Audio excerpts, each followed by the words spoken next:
کبھی آپ صرف کہہ دیں نا میرا رب میرے ساتھ ہے، اس لفظ میں اتنی طاقت ہے کہ دشمن ویسے زیر ہو جاتا ہے۔ زندگی میں کسی سے بھی لڑائی ہو اچھی طرح سوچ لیں کہ اللہ اس طرف ہے یا اس طرف ہے۔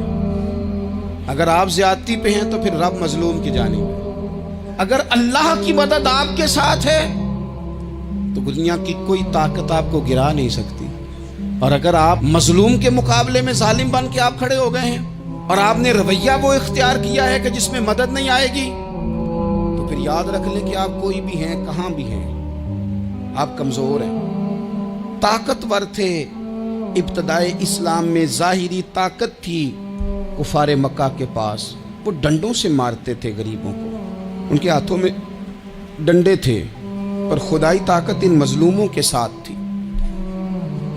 صاحب زرقانی نے لکھا ہے، حضرت زنیرہ رضی اللہ تعالیٰ عنہ ایک لونڈی ہے، غریب ہے، ماڑے دا کی کام محمد نس جانا یا رونا، غریب سادی بی بی اور لونڈی کنیزہ، ایک مشرک کی کنیزہ تھی، انہوں نے کلمہ پڑھ لیا، وہ ڈنڈوں سے مارتا، دروں سے مارتا، تکلیف دیتا۔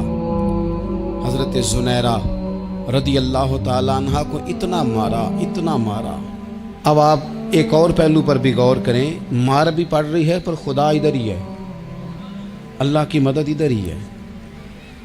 رب کہتا ہے کہ پہلے تو صبر کرنا، ان اللہ مع الصابرین، تو صبر کرے گا تو پھر رب کی معیت ملے گی، ذرا ٹھہرنا، تو تھوڑا ڈٹنا۔ ان الذین قالوا ربنا اللہ ثم استقاموا تتنزل علیہم الملائکہ، تو کہے اللہ میرا رب ہے، پھر تو پہلے ڈٹ، پہلے تو نے ڈٹنا ہے۔ ثم استقاموا، جو ڈٹ گیا، تتنزل علیہم الملائکہ، ڈٹنے والے کے لیے مدد آتی، پہلے تھوڑا ٹھہرنا پڑتا ہے، پہلے تھوڑا صبر کرنا پڑتا ہے، حوصلہ کرنا پڑتا، اس کے بعد مدد آتی۔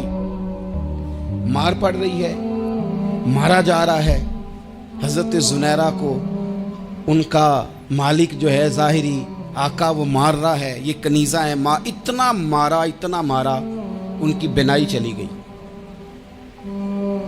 نظر آنا بند ہو گیا۔ ابو جہل آیا اور کہنے لگا، زنیرہ دیکھا نا ہمارے بت تیری آنکھیں لے گئے، معاذ اللہ، لات و منات ہمارے بتوں نے تجھے اندھا کر دیا۔ اب ایسا نہیں ہے کہ بی بی روتی جا رہی ہے، روتی جا رہی ہے، مایوسی مایوسی، معاذ اللہ، پریشانی، غریبی بڑی ہے، پوچھنے والا کوئی نہیں، یہ باتیں نہیں۔ کیا جملے ہیں خاتون کے، کیا لفظ ہیں۔ ابو جہل نے تنزیہ کہا، معاذ اللہ، کہنے لگا دیکھا نا ہمارے بتوں نے تجھے اندھا کر دیا۔ تو جناب زنیرہ آنکھوں کی بینائی گئی ہے، رات کو گئی ہے، دکھ ابھی تازہ ہے، لیکن اللہ پہ جو توکل ہے، اپنے مالک سے جو رشتہ ہے، وہ اتنا مضبوط ہے، اتنا طاقتور ہے، اس میں اتنی گہرائی ہے کہ حضرت زنیرہ بول کے نا اتنی قوت سے بولی، اتنی طاقت سے بولی کہ پورے کفر پر لرزہ طاری ہو گیا۔ فرمانے لگی، تمہارے بتوں کی کیا اوقات ہے کہ میری بینائی لے جائیں، یہ میری رب کی حکمت کا تقاضا ہے۔ جب تک اس نے چاہا زنیرہ دیکھتی رہی، اور جب اس نے چاہا زنیرہ کی آنکھوں کی بینائی چلی گئی، اور اگر وہ چاہے گا نا تو بینائی واپس بھی کر دے گا۔